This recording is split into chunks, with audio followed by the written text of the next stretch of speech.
ஆதியாகமும் 35ஆம் அதிகாரம் முதல் வசனத்திலிருந்து. தேவன் யாக்கோபை நோக்கி, நீ எழுந்து பேத்தேலுக்கு போய் அங்கே குடியிருந்து நீ உன் சகோதரனாகிய ஏசாவின் முகத்திற்கு விலகி ஓடி போகிற போது உனக்கு தரிசனமான தேவனுக்கு அங்கே ஒரு பலிபீடத்தை உண்டாக்கு என்றார். அப்பொழுது யாக்கோபு தன் வீட்டாரையும் தன்னோட கூட இருந்த மற்றவர்களையும் நோக்கி, உங்களிடத்தில் இருக்கிற அந்நிய தெய்வங்களை விலகி போட்டு உங்களை சுத்தம் பண்ணி கொண்டு உங்கள் வஸ்திரங்களை மாற்றுங்கள். நாம் எழுந்து பேத்தேலுக்கு போய்வோம், வாருங்கள். எனக்கு ஆபத்து நேரிட்ட நாளில் என் விண்ணப்பத்திற்கு உத்தரவு அருளி செய்து நான் நடந்த வழியிலே என்னோட கூட இருந்த தேவனுக்கு அங்கே ஒரு பலிபீடத்தை உண்டாக்குவேன் என்றார். பிரியமான தேவனுடைய பிள்ளைகளே, நம்ம இந்த வசனத்தை தியானம் பண்ணி கொண்டே வந்து கொண்டிருக்கிறோம். இதில்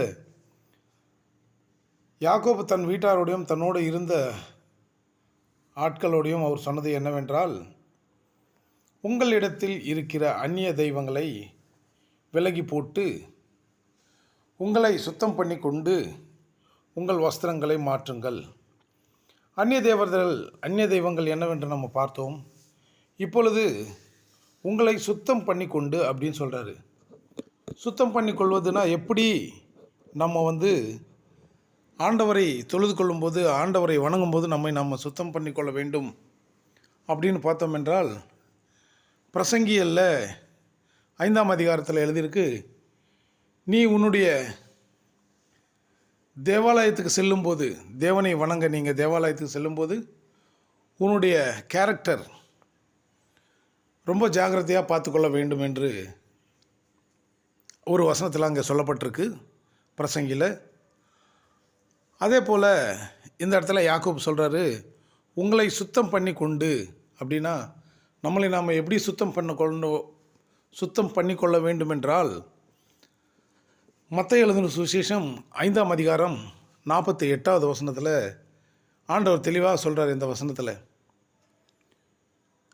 உங்களுடைய பிதாவாகிய தேவன் பூரண சர்க்குணராக இருக்கிறது போல நீங்களும் பூரண சர்க்குணராக இருக்க கடவீர்கள் அப்படின்னு அந்த வசனத்தில் போடப்பட்டிருக்கு. நம்மளும் பூரண சர்க்குணராக இருந்தால் என்ன ஆகும் என்றால், யாக்கோபு சொன்னது போல என்ன சொல்கிறாருன்னா, அவர் தெளிவாக 4ஆம் அதிகாரத்தில் ஒன்று சொல்கிறாரு. அப்பொழுது அவர்கள் தங்கள் கைகளில் இருந்த எல்லா அந்நிய தெய்வங்களையும் தங்கள் காதணிகளையும் யாக்கோபின் இடத்தில் கொடுத்தார்கள். யாக்கோபு அவைகளை சீகேம் ஊர் அருகே இருந்த ஒரு கர்வாலி மரத்தின் கீழே புதைத்து போட்டான். பாருங்கள் பிரியமான தேவனுடைய பிள்ளைகள், நம்மளுடைய பாவங்களை ஆண்டவர் இடத்துல ஒப்பு கொடுத்து, ஆண்டவரே நாம் பூரண சர்க்குணராக இருக்க விருப்பப்படுகிறோம், நான் பூரண சர்க்குணராக இருக்க ஆசைப்படுகிறேன், என்னை அவ்விதமாக நீங்கள் சுத்திக்கிறீங்கன்னு ஆண்டவர் இடத்துல கேட்கும்போது ஆண்டவர் என்ன பண்ணுவார்னா, நம்மளுடைய சகல பாவத்தையும் இவ்விதமாக எங்கன்னா குழி தோண்டி புதைச்சிருவார். எங்கே புதைப்பாருன்னு நமக்கு தெரியாது. அதுக்கப்புறம் அது திரும்பி நம்மளை எட்டி கூட பார்க்காது அந்த பாவம். அவ்விதமாக ஆண்டவர் நம்மளை சுத்திகரிப்பார். ஸோ நம்மளை நாம் சுத்திகரித்து கொள்ள வேண்டும் என்றால் நம்ம ஆண்டவர்கிட்ட ஒப்பு கொடுத்துடணும்.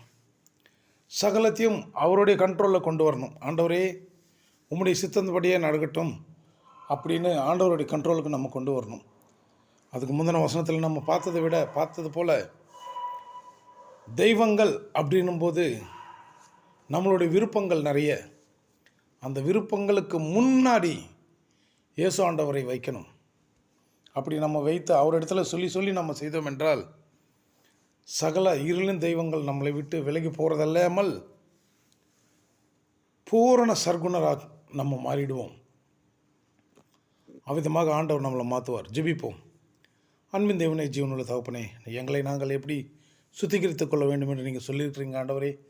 அவ்விதமாக நாங்கள் சுத்திகரித்து கொண்டு உம்முடைய பாதப்படிக்கு பரிசுத்தமாக வாழ்ந்து பரலோக ராஜ்யத்துக்குள்ளே சேரும்படிக்கு நீரே கிருபை செய்ய வேண்டும் என்று இயேசுவின் நாமத்தில் வேண்டிக் கொள்கிறேன் ஜீவனுள்ள நல்ல பிதாவே, ஆமேன்.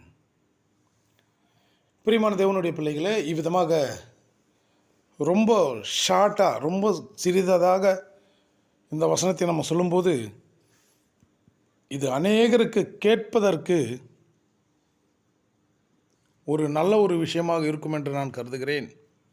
ஏனென்றால் இவ்விதமான சேனல்களில் அநேகம் பேர் அநேக விஷயங்கள் பேசுகிறாங்க, மணிக்கணக்காக சொல்கிறாங்க, ரொம்ப நேரமும் பேசுகிறாங்க. நான் இல்லைன்னு சொல்லவில்லை, அது நல்லது தான். ஆனால் ஆண்டவர் இந்த வேத வசனத்தின் ரகசியங்களிலே இவ்விதமான ரகசியங்கள், முக்கியமான ரகசியங்கள் ஆண்டவர் வெளியில் கொடுக்குறார். அந்த ரகசியங்கள் மட்டும்தான் இதில் சொல்லப்பட்டிருக்கு. அதனால் நீங்கள் இந்த சேனலை சப்ஸ்கிரைப் பண்ணுங்கள், மற்றவங்களுக்கும் நீங்கள் ஷேர் பண்ணுங்கள், அவங்களையும் சப்ஸ்கிரைப் பண்ண சொல்லுங்கள். ஏனென்றால் எந்த நேரத்தில் ஆண்டவர் எந்த வசனத்தை பேசுவார்னு தெரியாது. எப்பொழுது ரெக்கார்ட் பண்ணி எப்பொழுது இந்த சேனலில் நான் போடுவேன்னு எனக்கும் தெரியாது. ஆண்டவர் திடீர்னு சொல்வார், திடீர்னு நடக்கும். அதனால் நீங்கள் எல்லாமே இதை சப்ஸ்கிரைப் பண்ணி வச்சுக்கிட்டு இருந்தால் நமக்கு நலமாக இருக்கும்.